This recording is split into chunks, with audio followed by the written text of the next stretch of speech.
रहे हमारे हक छीने के, उसके बारे में आप क्या कहना चाहेंगे कि आपके ऊपर जैसे उनके रोजगार के लिए?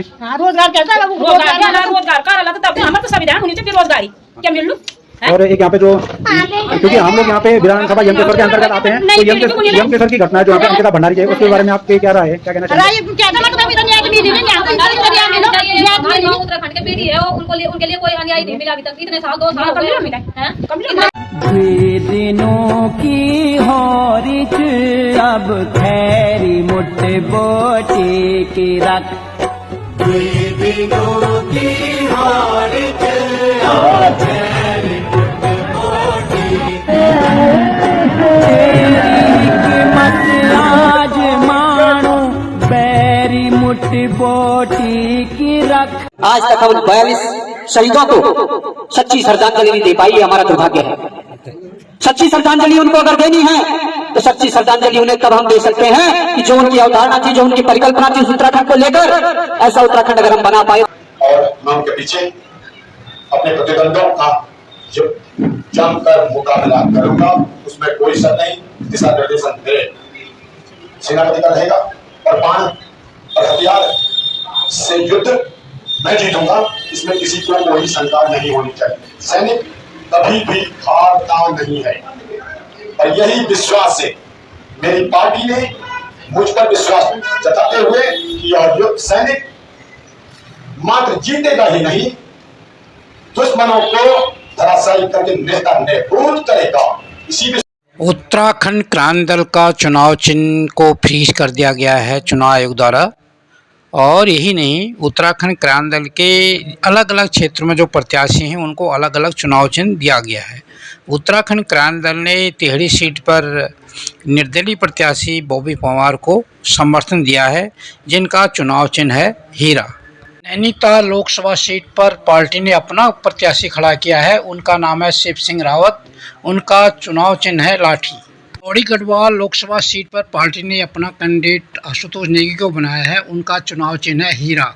हरिद्वार लोकसभा सीट पर पार्टी प्रत्याशी है मोहन सिंह असवाल, उनका चुनाव चिन्ह है आइसक्रीम। चुनाव को लेकर पार्टी ने विस्तृत घोषणा पत्र के बजाय एक संकल्प पत्र जारी किया है। उस संकल्प पत्र पर इस वीडियो में बात करेंगे। आपसे अनुरोध है कि आप अपनी टिप्पणियों के माध्यम से अपने सुझाव जरूर भेजें। नमस्कार, मैं नंदन सिंह बिष्ट, आप देख रहे हैं इमेम दस्तावेज। अगर आप इस वीडियो को YouTube चैनल पर देख रहे हैं और चैनल पर नए हैं तो चैनल को सब्सक्राइब करें और बेल का आइकन भी ज़रूर दबाएं।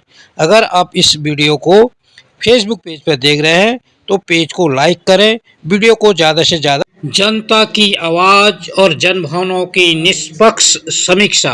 उत्तराखंड क्रांति दल द्वारा जारी किए संकल्प पत्र के जो प्रमुख बिंदु हैं वो इस प्रकार है। जनभावनाओं के अनुरूप राज्य की स्थायी राजधानी गैरसैंण घोषित करना।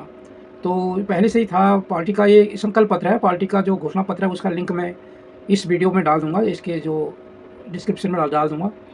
और उसका भी यही है कि हम जो स्थायी राजधानी है वो गैरसैंण बनाएंगे, ये पार्टी हमेशा कहती रही है।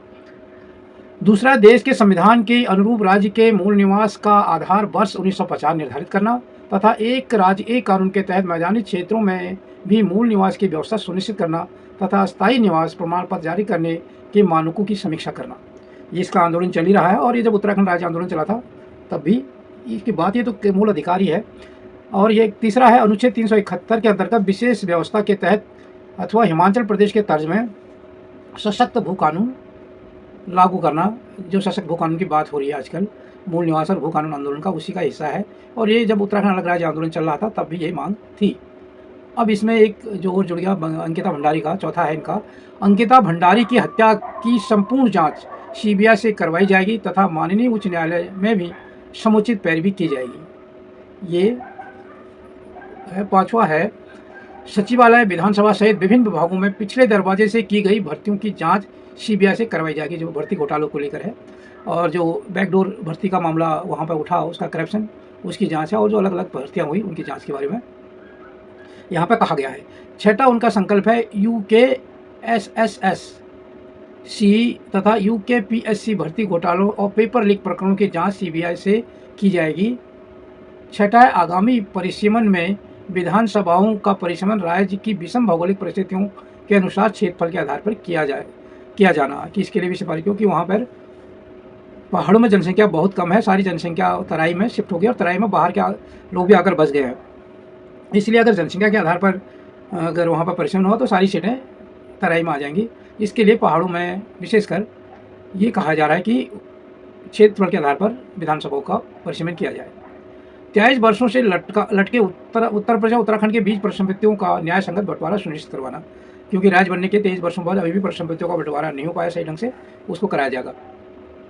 पूर्व सैनिकों की 1 रैंक 1 पेंशन की मांग को पूरा करवाना, जो भी कि अगर जबकि प्रधानमंत्री अभी रुद्रपुर जो उन्होंने रैली की थी तब भी वो कह रहे कि मैंने लागू कराया, परंतु अभी भी सैनिकों का आंदोलन जारी है और उसमें कई चीज़ें रहती हैं या काफ़ी लोगों को शामिल नहीं किया गया होगा, तो वो लागू किया जाएगा। राज्य के सभी जिलों में एक सैनिक स्कूल / केंद्रीय विद्यालय की स्थापना करनी, या तो सैनिक स्कूल होगा हर जिले में या केंद्रीय विद्यालय। विकास के कार्यों में आड़े आ रहे वन अधिनियम को आवश्यक संशोधन करना। वन अधिनियम ने उत्तराखंड का जो जनजीवन है काफ़ी मुश्किल किया है, उत्तराखंड के विकास में इसने काफ़ी बाधाएं डाली है, तो उसमें आवश्यक संशोधन करने की बात संकल्प पत्र में कही गई है। वन जीव संरक्षण अधिनियम में जंगली पशुओं और हिंसक जानवरों से स्थानीय जनमानस की जान माल और फसलों की सुरक्षा हेतु आवश्यक संशोधन करना। ये जो अभी जंगली जानवरों से वहाँ पे फसलों का नुकसान हो रहा है या जो जान माल का नुकसान हो रहा है उसको लेकर है। उत्तराखंड की जनता से 1980 में जल जंगल जमीन का छीन लिए गए अधिकारियों को बहाल करवाना, जो वन अधिनियम से छीने गए थे। 14वां है गंगा यमुना जल बोर्ड। जब ये 29 संशोधन हुए उत्तराखंड राज्य विरोधी अलग राज्य बनते समय उत्तर प्रदेश के हक में, उसका है ये गंगा यमुना जल बोर्ड को भंग कर उत्तराखंड से निकलने वाली नदियों के जल का नैसर्गिक अधिकार उत्तराखंड सरकार में निहित करवाना, क्योंकि अलग अलग बोर्ड वहाँ पे बना दिए गए थे जल बोर्ड, तो उसके लिए ये कहा गया है।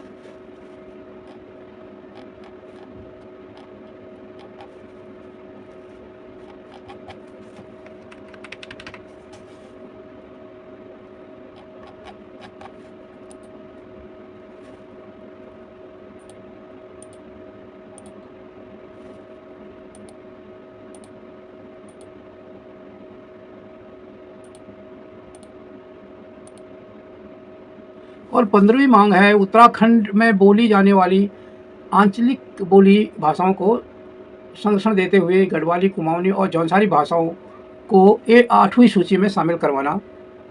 और देहरादून, कालसी, कोटद्वार, पौड़ी, रामनगर, गैरसैंण और टनकपुर, बागेश्वर सहित अन्य क्षेत्रों को रेलवे लाइन से जोड़ना। असम राइफल्स और अन्य सभी अर्धसैनिक बलों के सेवानिवृत्त सैनिकों को भी पूर्व सैनिकों की तरह समस्त सुविधाएं उपलब्ध करवाना, यह अर्धसैनिक बलों के लिए है। तो ये इनकी जो उत्तराखंड क्रांति दल है उसने ये राज्य बनाया। राज्य की संभावनाओं पर उत्तराखंड क्रांति दल ने अपना ब्लूप्रिंट जारी किया था 1992 में 14 जनवरी को बागेश्वर से उत्तरायणी के मेले में।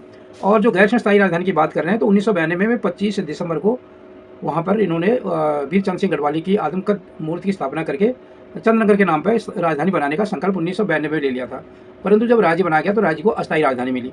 तो इन सारी बातों को लेकर उत्तराखंड क्रांति दल का जो वो ब्लूप्रिंट है और अलग अलग चुनाव में जो उन्होंने घोषणा पत्र जारी किया उसके कुछ अंश इसमें दिए गए हैं और डिटेल में अपने इसके डिस्क्रिप्शन में दे दूंगा। खुशी की बात है कि उत्तराखंड के क्षेत्रीय मुद्दों पर उत्तराखंड क्रांति दल संघर्ष करता आया है, करता रहेगा। 23-24 वर्षों में आपने अच्छी तरीके से देखा है कि उत्तराखंड के बुनियादी सवालों पर यदि कोई पार्टी लड़ रही है तो वो उत्तराखंड क्रांति दल है। हमारे को क्या परिणाम मिले विधानसभाओं में, लोकसभाओं में, ये फर्क नहीं पड़ता। फर्क इस बात का पड़ता है कि हम अपने लोगों के लिए लगातार संघर्षरत हैं। मुसीबतें बहुत आई, मुकदमे, लाठी, डंडे, शहादतें, तमाम चीजें आपने इस राज्य में देखी हैं। ये कोई बिना संघर्ष के राज्य हमको नहीं मिला। 42 से ज्यादा शहादतें और राष्ट्रीय पार्टियों का षड्यंत्र आपने अच्छी तरह देखा होगा कि 30 साल के बाद जिनको हम अपना नेता मानते हैं, जिनको हम अपनी पार्टी मानते हैं, भाजपा हो या कांग्रेस, 30 साल के बाद मुजफ्फरनगर के घटना के अपराधियों को अब सजा मिल रही है और वो भी मात्र सिपाहियों को। हम ये कहते हैं कि भारतीय जनता पार्टी जो अनंत कुमार को एक अच्छा सचिव कहती थी कि उसने सही किया, मुजफ्फरनगर में जो नेक के पहाड़ के लोगों पर गोलियां चलाई, राजनाथ ने उसको अपना सचिव बनाया। दुख की बात है 30 साल के बाद भी हाँ, मुझे मुजफ्फरनगर में हमारी मां बहनों के साथ बलात्कार की जैसी जघन्य घटना करने वालों को अभी तक हम सजा नहीं दिला पाए। यदि आपका सांसद होता दिल्ली में और वो सवाल खड़े करता तो निश्चित रूप से सीबीआई जांच 94 की घटना के बाद 98 में हो जाती और अपराधी उम्र कैद सजा काट रहे होते। ये दुर्भाग्य इसलिए हमारा बना है कि हमारा संसद में कोई बोलने वाला नहीं है, राज्य सरकार होकर भी हमारी नहीं है। कम नहीं होते, 22-23 साल नहीं 24 साल हो गए हम 23 राज्यों को बने हुए, मगर उसके बाद भी किसी एक बुनियादी चीज पर गर्व करने का हमको ये हो कि हमारी सरकार है, हमको गर्व है। अगर हम पूछते हैं कि नौकरियों में क्या हुआ तो घोटाला, फिर वो चाहे कांग्रेस हो चाहे भाजपा हो, सरकारी भर्ती घोटाला, डीएम सस्पेंड हो जाता है, नेता पे कार्रवाई नहीं होती। ये कांग्रेस के शासनकाल की बात बता रहा हूं 2005 की। और अभी हाकिम पे कार्रवाई हो जाती है, मुख्यमंत्री कार्यालय पर कौन वो हाकिम का हाकिम है, उस पर कार्रवाई नहीं होती। मुख्यमंत्री कार्यालय में पीसी उपाध्याय जो गैंगस्टर का अपराधी आज जेल में है, आखिर मुख्यमंत्री जी बताएं आप कि वो आपके कार्यालय के अंदर कैसे आपका सचिव बनकर उत्तराखंड को बेच रहा था, कोई जवाब नहीं है। और जब हम कहते हैं कि उत्तराखंड के अंदर 250-300 महिलाएं बच्चियां हमारी गायब हो रही है, तो सरकार इतना बड़ा हमला और कोई हमारे पास जानकारी नहीं है। अंकिता हत्याकांड हो जाता है, भारतीय जनता पार्टी का नेता उसमें इन्वॉल्व है, भारतीय जनता पार्टी की विधायक उसमें इन्वॉल्व है, कोई कार्रवाई नहीं। ये पता चलता है कि इनको लग चुका है कि हम राष्ट्र के नाम पर सीधे साधे लोगों का वोट को ले लेंगे, मगर जब इनके हक की रक्षा करने की बात आएगी तो हम केवल लूट मचाएंगे। कैसे दुर्भाग्य की बात है भाई, नौकरियां हमारी बिक गई, जंगल जमीन हमारे बिक गई, मूल निवास खत्म हो गया, हमारे यहाँ भू कानून खत्म कर दिया, बोली भाषा पे काम नहीं हो रहा है, और उत्तराखंड के अंदर बिहार के गीतों से उत्तराखंड की जनता को प्रभावित करते हो। ये बताता है कि हमने कहीं ना कहीं राष्ट्रभक्ति की ये सजा भुगती है। हमने राष्ट्र के नाम पर कोई गलत काम नहीं किया कि भाजपा और कांग्रेस को वोट दिया। हम सोचते थे कि राष्ट्र के नाम पर राष्ट्रीय पार्टी आएंगी तो उत्तराखंड को के संसाधनों को बचाएगी, नौजवान बच्चों को रोजगार देगी, गांव के अंतिम व्यक्ति को सड़क, स्वास्थ्य, शिक्षा, बिजली, पानी, रोजगार और स्वरोजगार से जोड़ेंगे ताकि उत्तराखंड का पलायन रुके, राजधानी का मसला तय करे ताकि पहाड़ की जनसंख्या पहाड़ में बढ़े। कितने दुर्भाग्य की बात है। ये 64 लाख लोगों का राज्य था, उस समय हम गीत गाया करते थे कि 64 लाख टन से निकली, आज यही स्वधारा है, ये उत्तराखंड हमारा है, ये भारतवर्ष हमारा है। हम 64 लाख से 1 करोड़ 35 लाख हो गए। मैं पूछना चाहता हूं, ये कहा करते थे कि उत्तराखंड राज्य बन जाएगा तो पहाड़ी भूखे मरेगी। आज जो हमको उस समय पर गालियां देते थे, आज वो हमारे राज्य में भारतीय जनता पार्टी और कांग्रेस के 10 रुपए का मेंबर बनकर हमारे संसाधनों में डाका डाल रहा है। ये किससे छुपा नहीं है।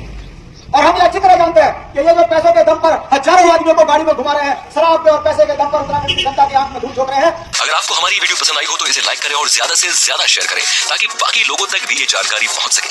हमारे चैनल को सब्सक्राइब करना बिल्कुल ना भूलें और हमारी वीडियोस को सबसे पहले देखने के लिए बेल आइकन को भी जरूर प्रेस करें।